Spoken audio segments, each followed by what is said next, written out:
Bora perguntar. Estamos começando agora o Bora Perguntar, porque, óbvio, nós trabalhamos tantas coisas, tantos conceitos, tantas questões que são importantes para você e, óbvio, eu sei que surgem perguntas, surgem dúvidas. Então, esse é o nosso primeiro Bora Perguntar. Qual é a primeira pergunta? Lança aí pra gente. Qual é?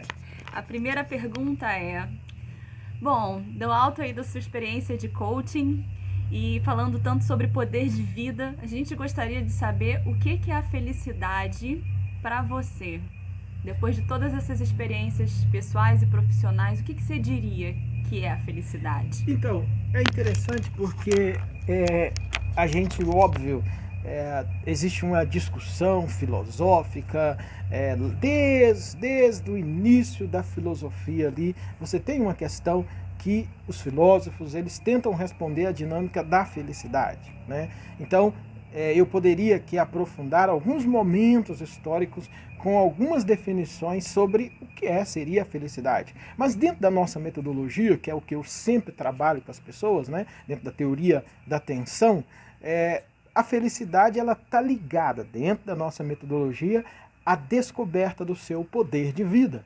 E o que seria esse poder de vida?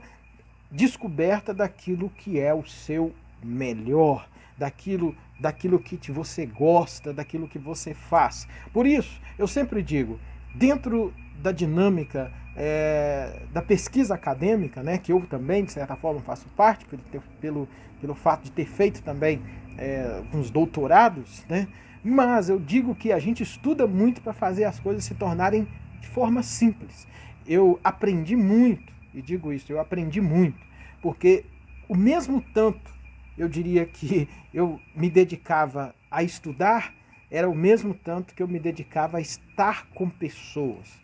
Então eu aprendi muito quando eu conversei, quando eu visitei, quando eu estive, quando eu passei um tempo com pessoas que passavam por dificuldades profundas, mas essas pessoas conseguiam manter uma coerência de vida.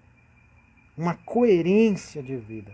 Veja, olhando para elas, elas tinham todas as razões, todos os motivos para elas permanecerem tristes, para elas ficarem reclamando da vida e desistir, inclusive, de viver.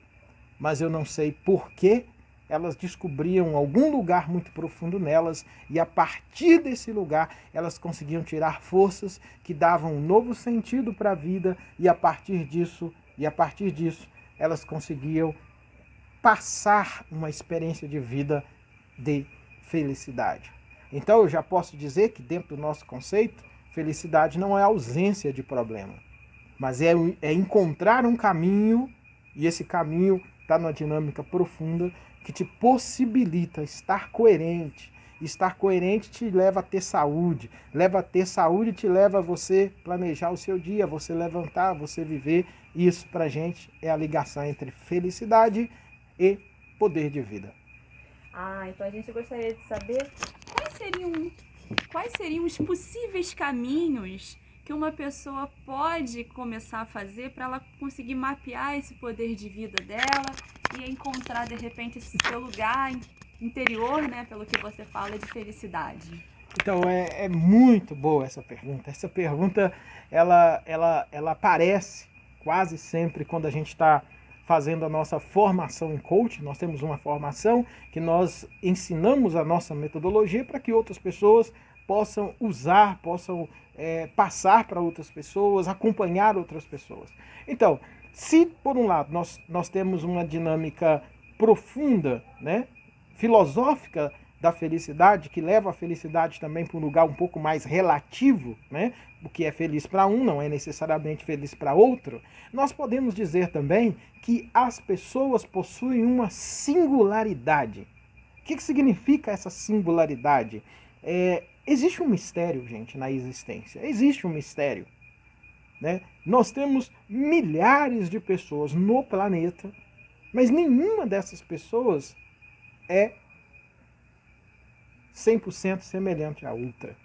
Quando você tem gêmeos, eles nascem da mesma barriga ali, são gerados praticamente juntos, mas eles têm a própria singularidade.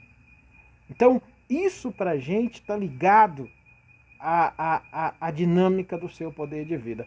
Os passos seguintes, então, a forma como a gente trabalha, é o processo da gente, então, conectar sua dinâmica de vida, a sua dinâmica de existência, seus afazeres, sua profissão, suas relações familiares, pessoais, sociais, conectar tudo isso àquilo que é o centro da sua existência, o que é o seu poder de vida. E isso para a gente passa por um processo de mapeamento, de responder algumas perguntas, de exercícios de escuta. Tudo isso para a gente é fundamental para a descoberta do seu poder de vida. Se a pessoa ela está correndo demais, se a pessoa não tem a prática da autoescuta, se a pessoa ela está envolvida demais num projeto de aceleração da vida em milhares e milhares de atividades. Nós não estamos dizendo aqui que você tem que deixar suas atividades. Eu ando com o pé no chão, eu sempre digo isso.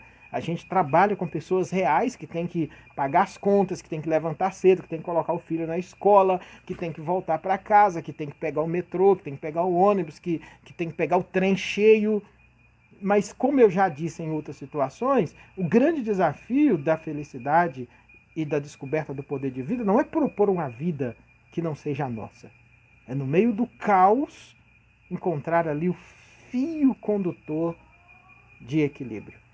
Isso para a gente está ligado à dinâmica de descoberta do poder de vida com felicidade. Certo.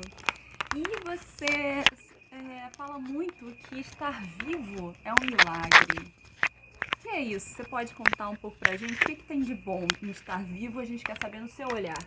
Então, eu diria novamente que, como você perguntou, né, que eu tenho dito, trabalho dentro da nossa metodologia também, a ideia de que você estar vivo é um milagre. Essa é a pergunta. Estar vivo é um milagre? Como assim? É interessante essa pergunta porque você poderia pensar, e alguém poderia inclusive questionar, que existem algumas pessoas que a vida ela é tão difícil, né? A vida ela tem tantos problemas, ela tem tantas dificuldades, que estar vivo não é algo satisfatório. Eu não posso negar isso. Isso é real. Por isso que para chegar à construção dessas verdades que sustentam a nossa metodologia de coaching e a teoria da atenção, a gente teve que passar muito tempo trabalhando aquilo que era contrário a isso. Então, para discutir isso, a vida como um milagre, eu me aproximei muito das pessoas que a vida não é um milagre para elas. Não poderia ser um milagre para elas. São pessoas, por exemplo, que têm angústia, são pessoas, por exemplo, que vivem estados crônicos de depressão, levantam e fazem um esforço muito grande para poder estar vivo, para poder dar conta do dia e tudo mais. Ou seja, veja, primeiro eu considero essas situações que atentam contra a vida. Ok? A segunda etapa é o seguinte: será que mesmo vivenciando essa experiência primeira, dessa situação às vezes limite, sabe? Essa situação limite, que quase a pessoa não viver na perspectiva dela seria uma saída? Será que isso faz da vida não ser um milagre? E aí então começa então para mim uma outra reflexão.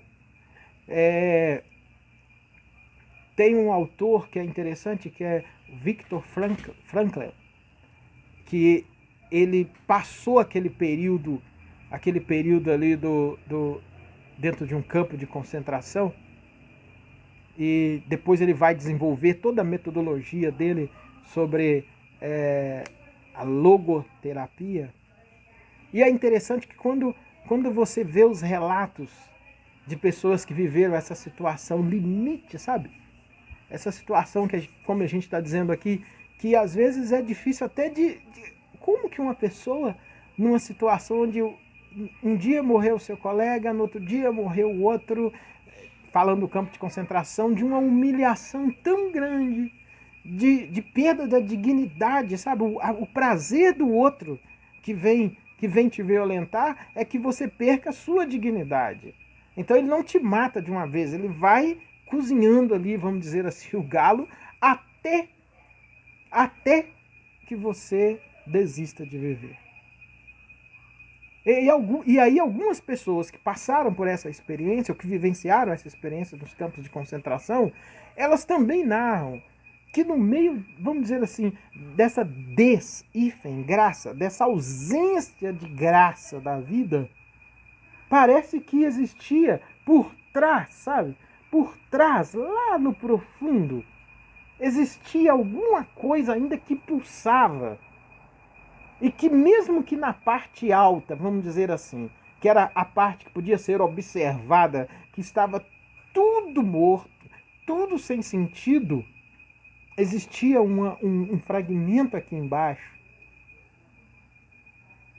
como se fosse uma pequena luz, como se fosse uma fagulha de energia que ainda fazia o fogão de lenha, mesmo você olhando ele por cima e aqueles gravetos, aquelas lenhas, aquela brasa estivesse completamente apagada, era como se ao ir abrindo, tirando, abrindo o fogão, abrindo, você conseguisse chegar lá embaixo e tivesse ainda uma única fagulha. E era essa única fagulha que muitos conseguiram acessar essa única fagulha, e a partir dela eles não perderam a esperança de que a vida poderia ser diferente. E com essa única fagulha, eles passaram 1 ano, eles passaram 2 anos, eles passaram um tempo até que a situação pudesse ser resolvida. E em alguns casos que a situação não foi resolvida, o mínimo de dignidade e qualidade que eles tinham durante a dor, durante o sofrimento, diante de tudo, era aquela fagulha que ressignificava toda a vida. É aí que eu digo que a vida é um milagre. É aí que eu digo que estar vivo é um milagre. E muitas vezes, como nós não vivenciamos situações, às vezes, limites, como essas pessoas vivenciavam, ou quem vivencia uma experiência de dor, ou quem vivencia uma experiência, talvez, de uma própria depressão, ou uma situação onde não há sentido para algumas pessoas, e que, inexplicavelmente, algumas conseguem acessar esse lugar, mesmo vivendo situações difíceis, parece que essa única fagulha de foguinho lá embaixo do fogão de lenha, que você tem que tirar muita brasa para chegar lá, parece que essa única fagulha começa a dar um outro sentido para a vida. É por isso que quando eu trabalho a vida como milagre, o segundo movimento é trabalhar o poder de vida como conexão do milagre. E o terceiro movimento do poder de vida como conexão do milagre é trabalhar a descoberta de um sonho. É como se dissesse que o sonho é acender a fagulha do fogão de lenha para que todos os dias você possa ir alimentando essa brasa, esse fogo, para que ele se torne uma brasa e aqueça todo o fogão, e a comida que você colocar ali em cima para esquentar passa a ter uma outra característica. Até poder colocar comida no fogão, panela no fogão para esquentar a comida, é preciso alimentar essa pequena energia que está ali dentro para que ela incendeie tudo. Esse é o nosso trabalho. É por isso que eu acredito que a vida é um milagre. Certo. Ou viver é um milagre. Certo. Dentro das salas de coaching, né? Sim. As pessoas falam muito sobre o processo de enfrentar as tensões. É verdade. Enfrentar as E tensões. a gente quer entender agora como é esse processo, né? Uhum. Como é que é o começo, o desenvolvimento durante e o depois. Uhum. O que você está chamando de enfrentar as tensões? Você pode talvez dar um exemplo, não sei, Ok. mas a gente queria saber isso de forma mais detalhada. É boa, muito boa, muito inteligente essa pergunta também. É gostoso isso aqui, né? O bora perguntar, né? Bora pode perguntar, que a gente vai dialogar. Nem sempre teremos todas as respostas, mas a gente vai dialogar. Mas veja, quando eu estava ali na Alemanha agora em julho, e eu apresentei a nossa teoria da tensão, e junto da teoria da tensão, né? Tensão de sentido, mas a gente só usa a teoria da tensão para ficar mais popular, para as pessoas poderem entender. Mas junto da teoria da tensão, eu apresentei também um método que a gente chama de método Gantz, que é um método que você ajuda a mediar as tensões, né? Você possibilita que essas tensões sejam mediadas. E isso eu apresentei ali, óbvio, com os estudos de caso que nós temos sucesso ao fazer isso. Nesse ponto, nós temos uma metodologia de coaching que, de certa forma, é única no mundo. Não diria, nem quero ser melhor. Para a gente, essa ideia de ficar competindo ajuda ao desenvolvimento do humano é a coisa mais sinistra que existe. Porque se algumas coisas são boas, eu vou agregar ao que eu faço, porque o nosso foco é ajudar pessoas a descobrirem o seu melhor potencial, descobrir sua melhor versão, chegar ao seu poder de vida. Veja só, um exemplo que eu sempre dou, e eu vou dar esse exemplo a partir de um caso concreto que eu acompanhei nesse semestre. Uma pessoa começou a fazer o processo de coaching e essa pessoa percebeu que ela estava envolvida em muitas coisas na sua vida, que é a nossa característica hoje. A vida hoje é assim, né? Você tem muitas atividades, muitas coisas. E dentro do processo, então, ali de coaching, ela precisou, então, parar. E você tem exercícios assim muito básicos, sabe? Coisas muito simples de você aprender novamente a se ouvir. Se uma pessoa levanta e todo dia ela já levanta com o celular na mão, já levanta passando ali as mensagens, várias mensagens, respondendo e-mail, não sei o que, ou seja, ela perdeu um pouco a capacidade de ouvir. Então, veja, se ela não está se ouvindo, ela vai vivenciar tensões no dia a dia dela, que são tensões que vão impactar a descoberta do seu melhor, mas vai impactar a capacidade dela de escolher de forma distanciada qual é o melhor caminho. Então, no caso específico dela, o exercício foi levantar, no lugar de você fazer tudo isso, respira, depois que você respira, vai à frente do espelho e se veja. Respirar, depois vai à frente do espelho e você vai se observar. Gente, veja que coisa mais, vamos dizer assim, que mundo mais louco. Que as pessoas não conseguirem mais perceber o desenvolvimento do seu próprio corpo, as mudanças do seu rosto, pelo fato de perderem essa capacidade. Gente, nesse caso, apenas esse movimento de levantar e não ir correndo direto para o celular, não estar pensando já em como vai responder o e-mail, em como vai fazer não sei o que, só o fato de levantar, respirar e o exercício de ir à frente do espelho e se perceber, já deu para ela a capacidade de voltar para ela mesma. Ao voltar para ela mesma, quando ela passou a levantar, ela narrando, a partir da ferramenta de sustentar as tensões que nós oferecemos para ela, né, ensinamos ela a usar, ela pôde, então, agora mapear com certo distanciamento as tensões nas quais ela estava envolvida. E quando ela conseguiu mapear, então nós entramos para ela agora para o próximo passo. Depois que você vai mapear, você agora tem que se distanciar de novo para poder tomar a decisão. Você está envolvida na tensão, ou envolvido na tensão, mas ao mesmo tempo você tem espaços durante o dia, espaços durante a semana, momentos durante a semana que você dialoga com suas próprias tensões. E isso possibilita, então, você chegar aos passos seguintes que fazem parte da metodologia, onde cada caso é um caso, para você, então, saber se vai buscar um profissional, se vai buscar a ajuda de um consultor, se você vai anotar, se você vai... Ou seja, a sustentação das tensões é um grande movimento, uma grande percepção, uma grande ferramenta, né? Depois que você sustenta, você tem que entrar com ação. E amanhã pode ser outra coisa. Por quê? Porque nós também trabalhamos com o processo de mudança exponencial. Dentro da mudança exponencial, todas as coisas estão em constante mudança. Um princípio, um critério que você usou ontem não significa que ele vai funcionar hoje. Você tem que distanciar de novo, tem que analisar as tensões e, de repente, você descobre que isso é um estilo de vida. Você recebeu, dentro da nossa metodologia, muito mais de que alguma coisa que você vai resolver uma questão de forma imediata, mas você está aprendendo um novo estilo de vida.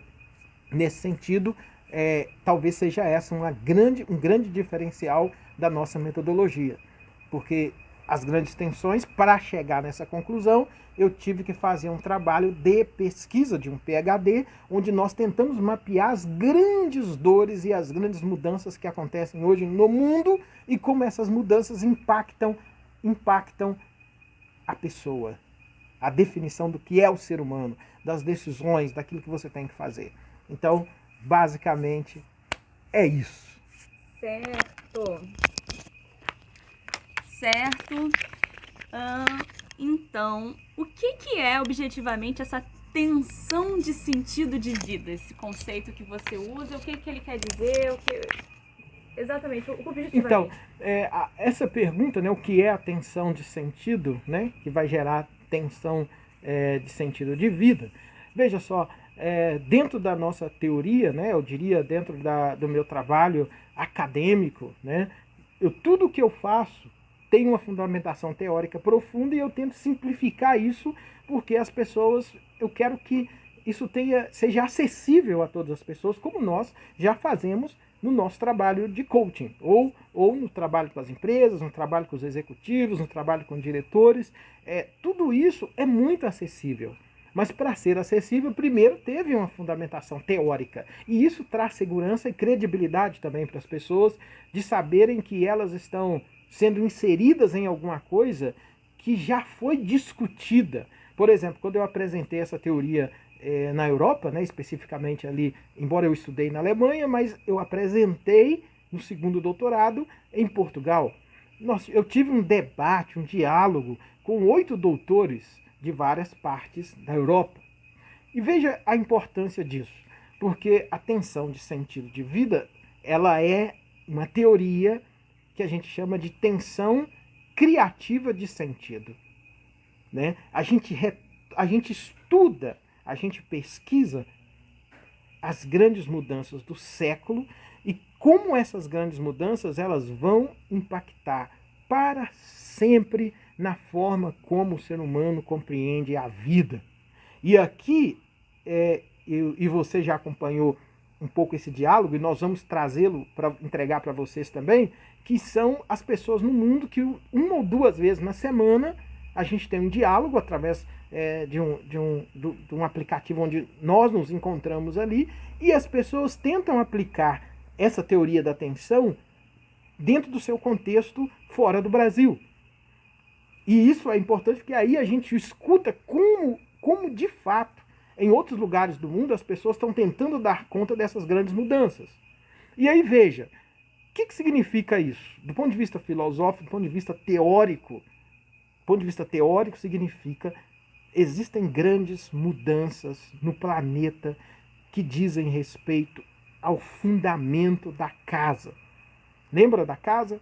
Uma casa, se ela não tiver um bom fundamento, quando passa o vento ela cai. Uma árvore, quando passa uma tempestade, depois que passa aquela tempestade, você descobre que as árvores que não caíram, e aí você pode até ver essa imagem, as árvores que tombaram, mas não caíram, foram aquelas que tinham raízes profundas. Então, quando eu falo de tensão de sentido, nós estamos dizendo que há uma grande tensão naquilo que hoje é o fundamento da vida na sociedade, no mundo. E isso reflete no sentido que o ser humano sempre buscou e que hoje ele busca para dar sentido à própria vida. Então, quando a gente fala tensão de sentido de vida, eu estou dizendo que nós trabalhamos reconhecendo, mapeando as grandes tensões para ajudar as pessoas a encontrarem de novo sentido de vida. E aí a gente faz isso de uma forma muito simples. Não do ponto de vista filosófico ou muito teórico, mas ouvindo. Cada pessoa vai reagir a isso de uma forma diferente. E aí é sentido de vida, porque nós ajudamos, no meio das grandes mudanças, a descobrir o seu poder de vida, aonde está o seu melhor potencial. E aí você agora vai usar essa tensão para o movimento de vida. Isso é interessante. Vai usar essa tensão para fortalecer o seu sentido de vida. E aí nós temos toda uma metodologia de coaching para a gente transformar isso em dinâmicas práticas, que é o que a gente vê acontecer com as pessoas que nós já trabalhamos, e basta você olhar lá no meu Facebook, no meu YouTube, você vai ver depoimentos de várias pessoas. Certo. Aproveitando esse gancho que você trouxe aí das discussões globais, tem uma pergunta que é recorrente. Uhum.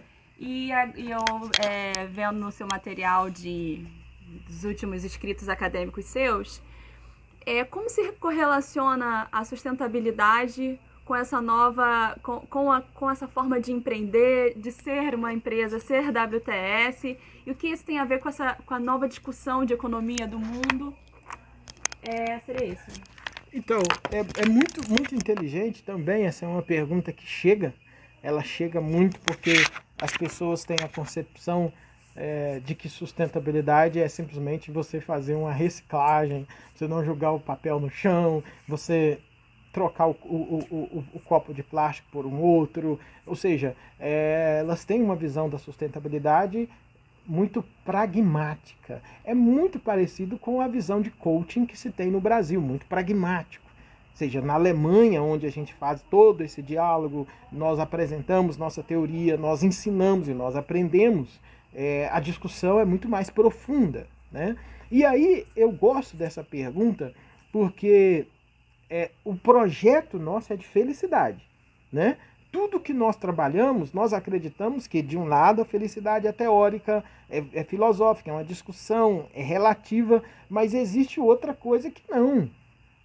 Quando eu posso pagar, tirar o dinheiro e pagar para eu poder ir lá para os Estados Unidos, escolher a universidade para eu poder estudar, como aconteceu há 2 anos, e eu mesmo paguei, e com o esforço do meu trabalho, não tem felicidade maior do que isso. Então veja, de um lado você tem uma discussão filosófica, mas do outro lado você tem uma discussão que é muito simples. É as pessoas poderem ter acesso à dignidade. Então, isso está ligado à felicidade. E aí vem uma questão interessante, porque quando eu inseri há alguns anos a sustentabilidade dentro da nossa discussão, né, essa inserção ela se deu porque eu percebi que a sustentabilidade ela poderia dialogar com todo o projeto de conhecimento que eu já estava pesquisando no mundo inteiro. E aí a pergunta veja, se a gente tem uma teoria da atenção, porque o mundo está passando por uma grande mudança, e essa grande mudança afeta os fundamentos do mundo. Você vai ter que reconstruir isso, porque algumas coisas para trás não dão sentido, o mundo criou novas perguntas, essas perguntas não têm ainda resposta, nós vamos ter que achar respostas para perguntas que nunca foram feitas na história da humanidade. Veja, se isso é verdade, nós estamos lidando aqui com viver ou morrer. Viver com qualidade de vida ou você não vai viver com qualidade de vida. Então veja, a primeira percepção que eu tive, e eu me lembro exatamente dessa discussão, quando a gente fez um trabalho numa favela carioca, onde os meus alunos da universidade eles tinham que ir comigo para dentro dessa favela, e foi uma experiência fantástica. Depois você pode jogar isso no Google e você escreve Recontando a História. E nesse debate ali, eu percebi, óbvio, já trabalhava um pouquinho isso, eu percebi que quando a gente conseguia impactar, melhorar, possibilitar a discussão de melhoria de vida com alguém, a gente não estava falando só de psicologia, a gente não estava falando só de sociologia, a gente não estava falando só de matemática, a gente não estava falando só de física, a gente não estava falando só de química, a gente não estava falando só de português. Era como se eu dissesse que essas disciplinas todas separadas, elas não me ajudavam a resolver problemas práticos. E ao mesmo tempo, quando eu voltava para a academia, que era o meu lugar também, eu também não conseguia uma solução para resolver questões simples da vida, porque quando eu ia numa área da ciência, ela me dava a resposta só a partir da área dela. Quando eu ia na outra área, só me dava a partir da parte dela. Quando eu ia na outra, só me dava a partir da parte dela. E aí eu percebi que estava faltando um conhecimento, que é o que a gente chama de um conhecimento inteiro. E quando eu cheguei nesse nível, aí não tive dúvida. A questão do mundo é uma questão de vida. E a primeira percepção, o primeiro conceito que eu passei a usar foi sustentabilidade da vida. E quando então, eu me lembro também novamente, não me lembro aqui o ano especificamente, fui fazer uma viagem para Berlim e eu fui ouvir uma palestra com um professor da Universidade de Potsdam, em Berlim. Se eu lembrar o nome aqui, eu falo para vocês. Stefan Ramstroff era o nome dele. E ele estava dando uma palestra no Instituto Urânia, em Berlim. E quando ele deu aquela palestra, depois eu fui pesquisar, dentro dos meus estudos eu percebi ou descobri que um dos primeiros momentos que a palavra sustentabilidade foi usada, ou criada, no alemão Nachhaltigkeit, essa palavra especificamente, ela nasce, sustentabilidade, há 300 anos, ela nasceu porque, sendo muito rápido para você, porque eles estavam retirando a floresta para usar nos fornos de lenha, e eles ao retirar a floresta, eles estavam tirando a subsistência deles mesmos. E aí chegou alguém e disse assim, olha, tem um problema aí. Se você tira a floresta para usar como carvão e essa floresta não cresce novamente, vai faltar para quem? E alguém diz, para nós mesmos. Então qual a solução? Qual a solução? Nós temos que fazer um cálculo. O tempo que a floresta gasta para poder crescer tem que ser o tempo que a gente replanta, que a gente tira e a gente para dar o tempo de fazer o replantio e a outra parte crescer novamente. E aí nós vamos ter sempre uma parte que está crescendo enquanto a outra que nós estamos tirando. Então nós temos que mudar o nosso estilo aqui de vida para respeitar a natureza. Então quando eles fizeram isso, eles desenvolveram um conceito que se chama silvicultura. Foi a primeira vez. E aí então eu peguei essa história, olha que interessante. Eu peguei essa história. A partir dessa história, eu voltei à minha infância. Quando eu voltei então à minha infância, eu percebi algumas coisas interessantes. Eu nasci no interior da cidade que eu amo, que é Timóteo, Minas Gerais, embora eu esteja fora há um tempo, mas continuo amando essa cidade, né? Eu percebi que eu tive uma infância, e nessa infância eu morava próximo a uma, sei lá se é floresta, uma mata, e óbvio, como vários brasileiros, minha infância foi uma infância muito difícil. E em alguns momentos, quando acabava o gás na minha casa, a gente ia no mato, pegava a lenha, o graveto que caía, e através daquilo ali era o nosso fogão de lenha até o mês completar. Minha mãe recebeu o salário e ir lá e comprar o gás novamente. Veja, isso para mim não é nenhum desmérito, é a minha história, que eu orgulho muito dela. Mas quando então eu fui pegar aquela história que eu vi na Alemanha, eu me lembrei dessa história, porque era floresta, floresta. Mas aí eu fui trazer mais coisas. Por que eu fui trazer mais coisas? Porque eu também descobri que quando dava os finais de semana, eu e meus amigos ali do bairro Alvorada, nós íamos para um outro bairro chamado Petrópolis. E nesse bairro nós íamos brincando até lá, isso na adolescência. E quando a gente estava muito cansado, sabe o que a gente fazia?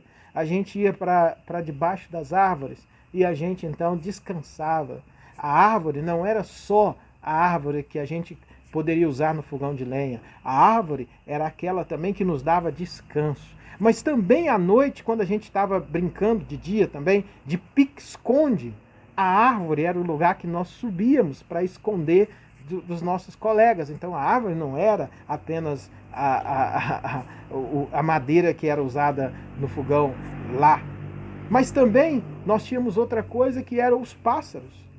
Nós percebíamos que os pássaros, eles vinham e faziam o seu ninho sobre a árvore, e aquilo nós nos encantávamos. Às vezes subíamos lá, fazíamos até uma certa bagunça.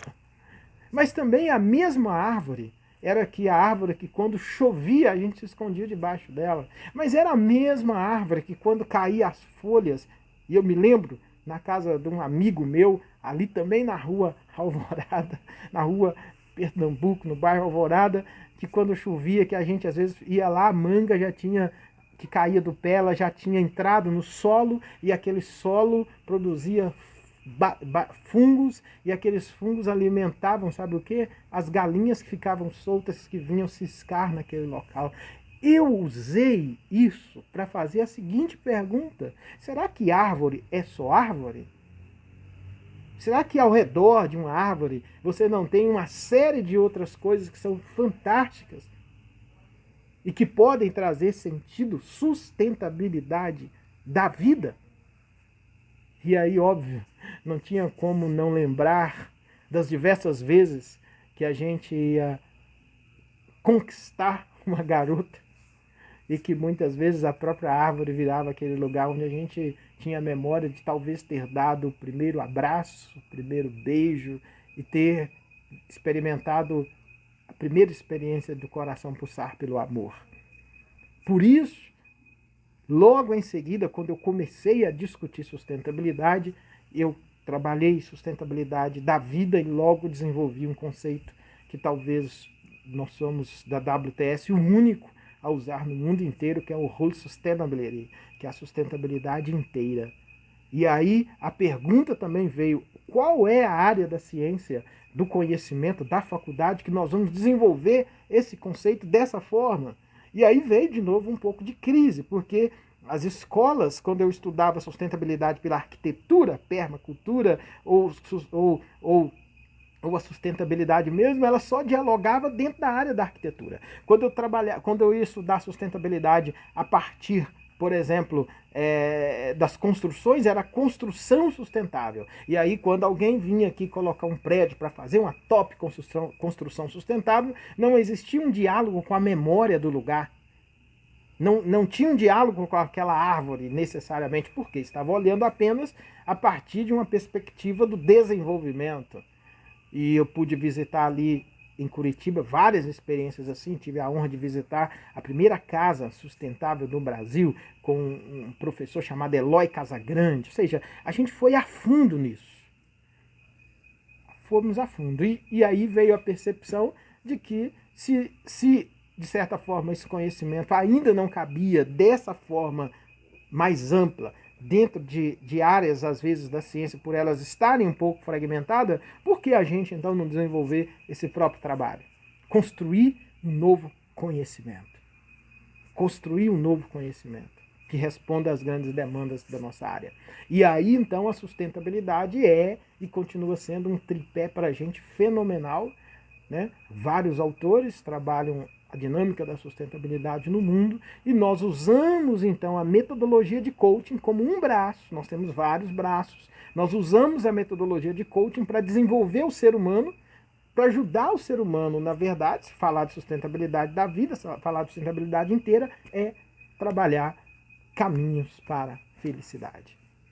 Felicidade, felicidade na mobilidade urbana. O que é felicidade ou sustentabilidade para uma pessoa que passa 2 horas no trânsito para ir trabalhar e 2 horas para voltar? Se você perguntar para ela o que é sustentabilidade, ela não sabe responder. Se você perguntar o que é felicidade, ela vai dizer poder ficar em casa, dormir um pouquinho mais, poder passar um tempo melhor com os meus filhos, poder levar o meu filho na escola, poder ficar um tempo mais na cama com a minha esposa ou com o meu esposo, poder viver. Veja, que é isso? Se você melhora o trânsito, a mobilidade urbana, que é uma parte da sustentabilidade dentro de cidades sustentáveis, que nós chamamos de cidades inteiras, é nosso conceito. Se a gente coloca isso, sustentabilidade para essa pessoa que não tem tempo para a família, porque não é problema dela, é problema de um sistema. Sustentabilidade inteira para ela terá o nome de felicidade. É isso. E aí, por isso, esse conceito é tão importante, por isso eu tenho tanta felicidade em falar disso, por isso eu diria que isso é a minha vida, e o conceito de sustentabilidade é estruturante dentro da nossa metodologia, ou dentro da teoria da atenção, que é a epistemologia, a nossa teoria, e o coaching é para ajudar a desenvolver tudo isso. Por isso, boa pergunta, que ajuda a gente a explicar mais ainda, é por isso que a gente tem, de certa forma, estudos de caso que eu apresentei na Alemanha em julho na Universidade de Münster, na área de preparação de empresas, na área de preparação de executivos, na área de preparação de lideranças, na área de preparação de professores, líderes de projetos sociais, artistas, formação de crianças, escolas e universidades. Porque a gente acredita que a gente está tendo a grande chance de construir os sustentáculos, os fundamentos que vão ajudar a construir o mundo. Felicidade é uma construção dentro do nosso projeto.